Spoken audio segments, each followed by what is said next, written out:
এয়া ঐতিহ্যমণ্ডিত ইতিহাসে গৰকা চীনাতলী বৰনামঘৰৰ মুখ্য দ্বাৰ। 800 ঘৰ ৰাইজৰ তথা 58টা বংশৰ একমাত্ৰ সেৱাৰ স্থলী এই চীনাতলী বৰনামঘৰ। ইয়াতেই আজি 1 জানুৱাৰীৰ দিনাই 2023 চনৰ প্ৰথম দিনটোতে মই আহি উপস্থিত হৈছোঁ চীনাতলী বৰনামঘৰৰ মজিয়াত। কলিৰ মনুষ্য ভৈল ধৰ্মহীন পাপ সাগৰত মজি, হেন পাপী সবু কৃষ্ণ গুণ গায়া তৰয় কৃষ্ণক ভজি। পৰম উজ্জ্বল হৰিনাম ৰত্ন কণ্ঠত যিটো পিন্ধয়, তাহান পুৰুষ যতেক আচয় সবাকে শোভা কৰয়। আমি অসমীয়া জাতি, আমাৰ বাবে নৱবৰ্ষ বহাগ মাহ, কিন্তু ইংৰাজী তাৰিখ বাদ দি আমাৰ জীৱন অনৰ্থক, যিটো আমি স্বীকাৰ কৰিবই লাগিব। ইংৰাজী নৱবৰ্ষৰ দ্বাৰাই আমাৰ প্ৰতিটো কাৰ্যসূচী হয় পৰিচালিত। সেয়েহে আজিৰ দিনটোতেই সমূহ অসমবাসীলৈ আমাৰ তৰফৰ পৰা চীনাতলী বৰনামঘৰৰ মজিয়াৰ পৰা জনাইছোঁ বহুত বহুত ধন্যবাদ। ভগৱন্তৰ শ্ৰীচৰণত জনাইছোঁ প্ৰাৰ্থনা। অসমবাসীৰ হৈ ভগৱন্তৰ শ্ৰীচৰণত আজি মই এই শুভক্ষণত প্ৰাৰ্থনা জনাইছোঁ।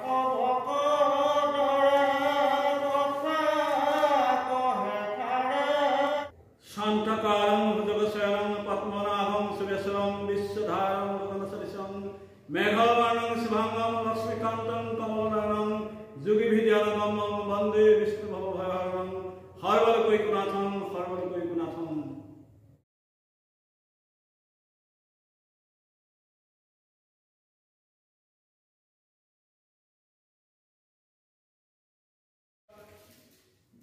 চীনাতলী বৰনামঘৰ মজিয়াৰ পৰা আলোক দৰ্পণৰ সমূহ দৰ্শকলৈ তথা অসমবাসীলৈ ভগৱন্তৰ শ্ৰীচৰণত সেৱা জনাই শ্ৰদ্ধা জ্ঞাপন কৰিছোঁ আৰু সমূহ ৰাইজৰ হৈ ভগৱন্তৰ শ্ৰীচৰণত আমি প্ৰাৰ্থনা জনাইছোঁ সকলোৰে নতুন বছৰটো ভাল হওক, মংগলময় হওক, সকলোৰে জীৱনত সুখ সমৃদ্ধিৰে ভৰি পৰক, নতুন বছৰে কঢ়িয়াই আনক নতুন সপোন, সকলো সুস্বাস্থ্যৰ গৰাকী হওক, এই কামনাৰে ভগৱন্তৰ শ্ৰীচৰণত সমূহ ৰাইজৰ হৈ আমি সেৱা জনোৱা হৈছোঁ। কৃষ্ণ হৰে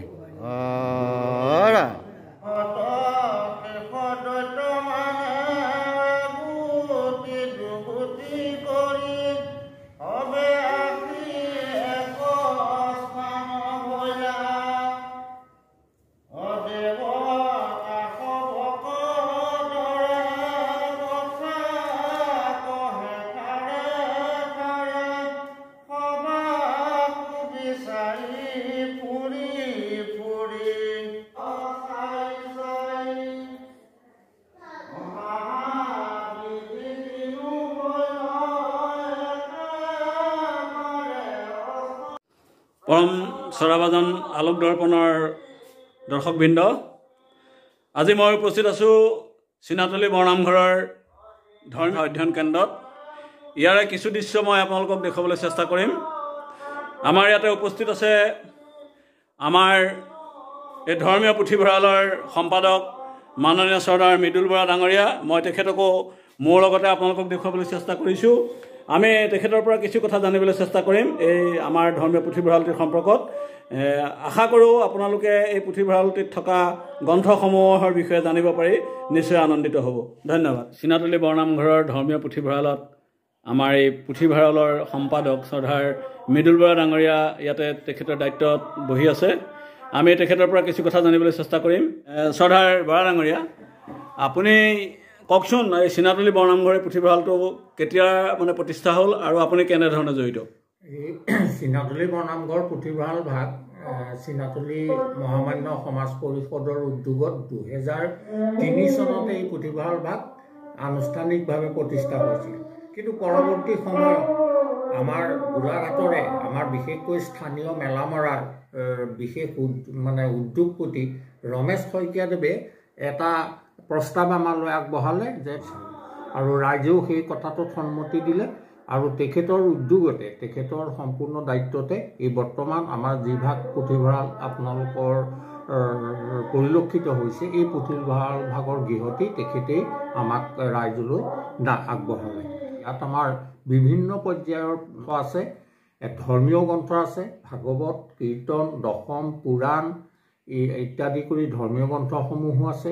ইয়াৰ উপৰিও আমাৰ শিশু উপযোগী বহুখিনি কিতাপ আমি প্ৰতি বৰ্ষতে এটা আমাৰ পুঁজি আমাৰ সমাজ পৰিষদে আমাক যোগান ধৰে আৰু সেই পুঁজিৰে আমি শিশুসকলৰ কাৰণে কিছু কিতাপ আমি ক্ৰয় কৰোঁ আৰু আমাৰ ছাত্ৰ ছাত্ৰীসকলৰ উপযোগীকৈও আমাৰ ইয়াত কিছু কিতাপ আমি সংৰক্ষণ কৰি ৰাখিছোঁ। বহুখিনি বিভিন্ন ব্যক্তিয়ে আমাৰ এই বৰনামঘৰ পুথিভঁৰাললৈ আগবঢ়োৱা পৌৰাণিক সাঁচিপতীয়া পুথি, যিটো বৰ্তমান দুষ্প্ৰাপ্য। বৰ্তমান এই সাঁচিপতীয়া পুথি লেখকো নাই বা সেই সাঁচিপাত তৈয়াৰ কৰা ব্যক্তিও নাই। গতিকে তেনেধৰণৰ আমাৰ ভালেমান আমি সাঁচিপতীয়া পুথি আপোনাক মই দেখুৱাব বিচাৰিছোঁ। এই ভাগ মহাভাৰতৰ বনপৰ্ব। এই বনপৰ্বৰ পুথিভাগ আমাৰ এজন ব্যক্তিয়ে এই আমাৰ পুথিভঁৰাললৈ আগবঢ়াইছিল। আমি ইয়াত আমি সংৰক্ষণ কৰি ৰাখিছোঁ আৰু দুই এজন ব্যক্তিৰ বাদে এই পুথিভাগ বৰ্তমান পাঠ কৰা পাঠকৰ সংখ্যা খুব কম। কিয় কম মানে আচলতে কি হৈছে, এই পুথিভাগৰ চৰ্চাটো, এই লিপিৰ চৰ্চাটো আমাৰ মাজত আচলতে অকণমান অভাৱ হৈ আছে। এইটো একেবাৰে পুৰণি অসমীয়া, এইটো একদম পৌৰাণিক অসমীয়া আখৰ আৰু বিভিন্ন এইটো লিপি মধ্যযুগীয় অসমীয়া লিপি। গম পাইছেনে? আমি তলত এই কথাখিনি উল্লেখ কৰি ৰাখিছোঁ, এইটো মধ্যযুগীয় অসমীয়া লিপি।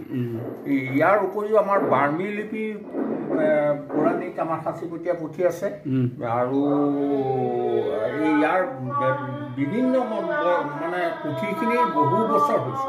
কোনোবা এখন 300 বছৰ হৈছে, কোনোবা এখন 250 বছৰ হৈছে, কোনোবা এখন 200 বছৰ হৈছে।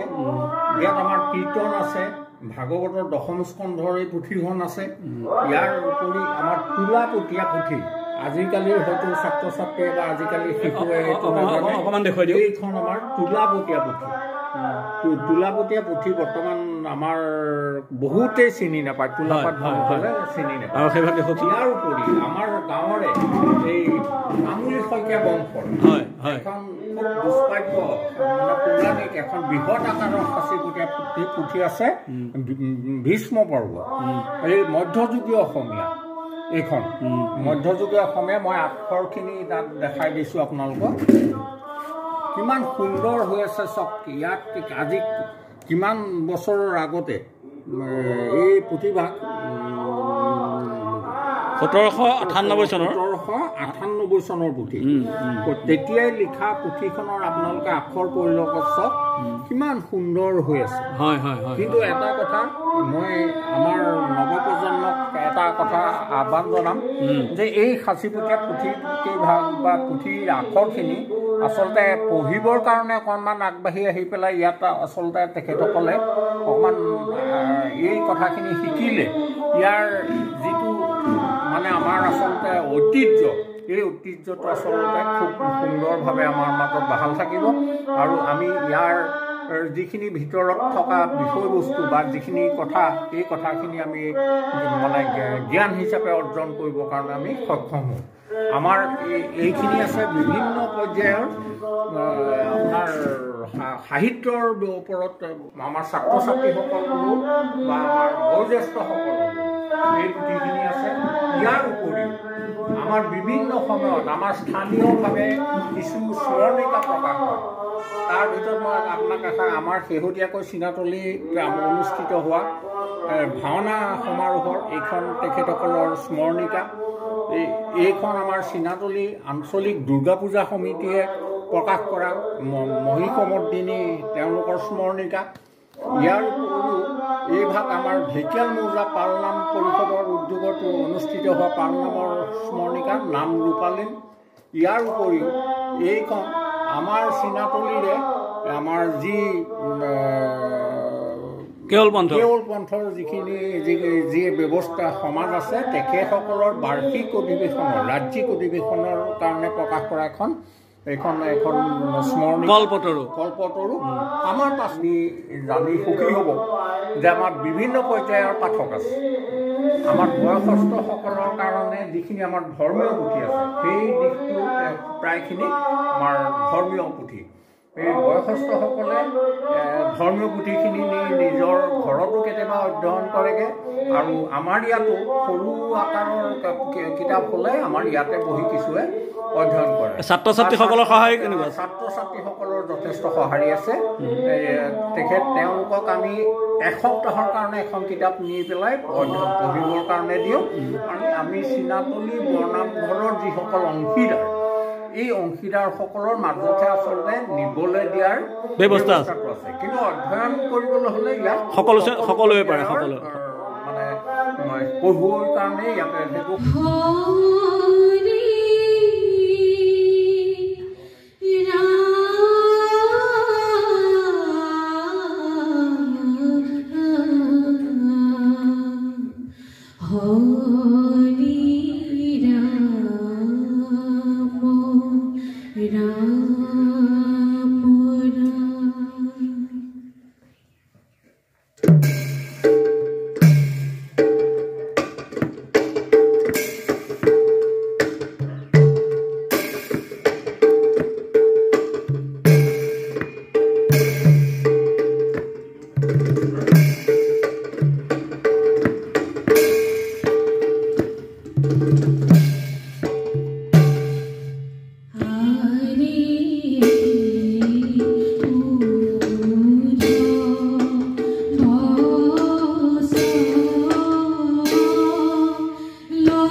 আপুনি দেওবাৰে ইয়াতে আপোনাৰ দায়িত্ব পালন কৰা আমি দেখিবলৈ পাওঁ।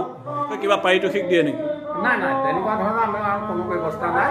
এইটো আমাৰ আচলতে ৰাইজৰ কাৰণে আমি সেৱা হিচাপে আগবঢ়াইছোঁ। ঠিক দাদা, আপুনি কওকচোন, ইংৰাজী নৱবৰ্ষত আপোনাৰ ইয়াত উপস্থিত থাকি আপোনাৰ মনৰ অনুভৱ?